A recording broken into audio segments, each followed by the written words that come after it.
But আবার খুশি এই জন্য যে বাংলাদেশ সেনাবাহিনীতে ভালোবেসে যোগদান করেছিলাম, সেখানে সফলতার সাথে এত বছর চাকরি করে এবং এই প্রতিষ্ঠানে শীর্ষে উঠে আমার প্রদত্ত দায়িত্ব সুন্দরভাবে পালন করে শেষ করছি। আল্লাহর বিশেষ রহমত, মানুষের দোয়া, সবার সহযোগিতা এটা সম্ভব হয়েছে।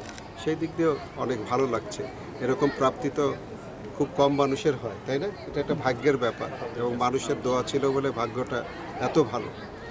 আর যখন এই অবস্থানে আসতে পেরেছি, চেষ্টা করেছি মানুষের পাশে দাঁড়ানো, সবার ভালোবাসা, সবার দোয়ার যতটা পারি প্রতিদান দেওয়ার চেষ্টা করেছি। 1971 সালের যে মুক্তিযুদ্ধের সময় এই এলাকায় ছিল, তো ওই স্মৃতি তো ভোলার না। যারা দেখেন এই মুক্তিযুদ্ধ তারা বুঝতে পারবেন যে কত কষ্টের সময় আমরা অতিক্রম করেছি। তো সেই সময় অনেক স্মৃতি এখানে আছে। আর আপনারা জানেন যে আমার আব্বা এখানে অনেক কিছু করেছে। তো সেই আঙ্গিকে আসি, দেখি আর কি যে বাবার স্মৃতি, নিজেদের স্মৃতি এবং এলাকার যদি মানুষের কিছু উন্নয়ন করার সুযোগ পাই, আলহামদুলিল্লাহ।